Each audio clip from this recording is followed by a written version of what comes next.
Welcome to Epic Learning's Harping with the World, Volume 58. Hey! We're juggling!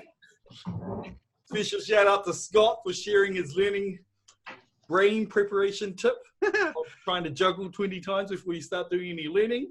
Before we give it a go. Also, I'm back, and I've got my job back, Scott, so thanks for manning the mic while I've been away. That's all good, man. Okay, so every week we get together to share our win of the week, and let's get started. So, Jimmy, what was your win of the week?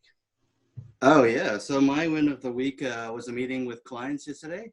It was taking them through the digital journey of the learning experience. And it was really useful just to help map out the learner user experience with them. And it's really important for us to always view it from the end user's point of view, the lens that, whatever system, even if you're, be it a game or a learning system, that it's always important to view it from their lens and how they would perceive in using it. And I think that was really, really useful. Yeah, bang on, bang on. You can have the best content ever, but if they can't access it, it's not content, is it? Yeah. That is correct. Yeah. Scott, you're looking like you're being devious. So what's your win of the week? So my win of the week is I managed to teach our bot how to collect data smarter. Yes. Yeah. So it collects user input, so email address, their name, and it pulls their name from Facebook, which is cool. And it collects all their data and sends it off to us. And, so thinking client-wise, you could have it as a quote. You could have it as you're just collecting data for a customer, that kind of thing. It's really cool. So Yeah. I think that's the powerful thing about bots is, you can provide information really well, but when you've collected that information, it means that it gets smarter. So that when people come back to it, it already knows what you've been doing. So you're just giving a bit of history to connections, I guess is the best way. Totally, yeah. And you can tell it like later on, you can mention their name because you've already got their name, oh, you want that sent to your email address, which you already put in before, it's pretty smart. So very that personalized view, right? Like when the next time you talk, like you're like, hey, you remember me. So, yeah, exactly. So smart data. Rebecca, what was your win of the week? This week I've spent a bit of time practicing creating different learning interactions in Rise. And so I've been experimenting with colour because my current practice is creating learning interactions for children. So I'm trying to find some neat colours that will work. And it's been a lot harder than I thought. So I've been using the Adobe colour wheel. Yeah. Which really cool because you can put in a colour and it gives you a selection of 4 other complementary colours. So put the link in the description.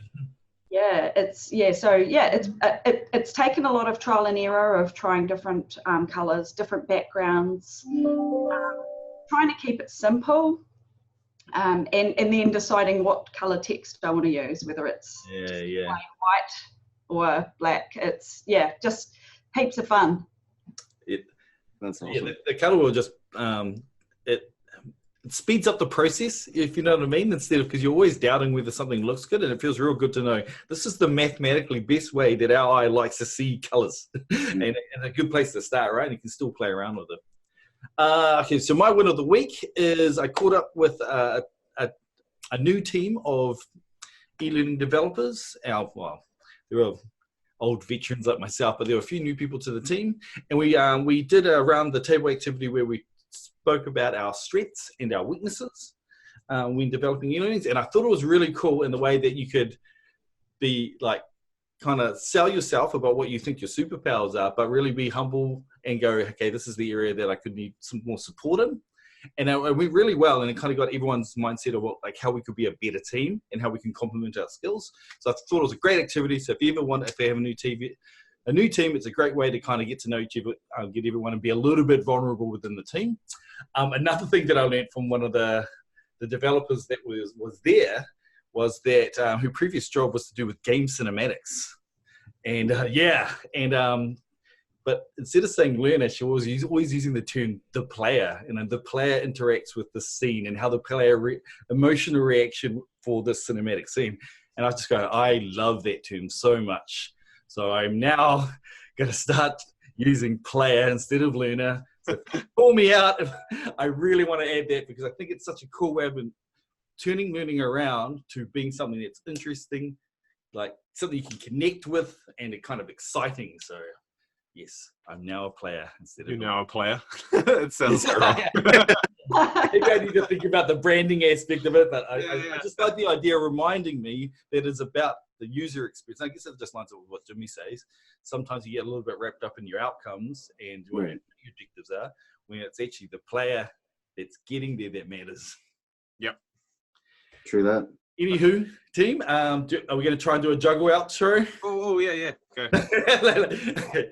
So, juggle outro. Catch you guys later. Contact us if you want to join us. Bye. Bye. Bye.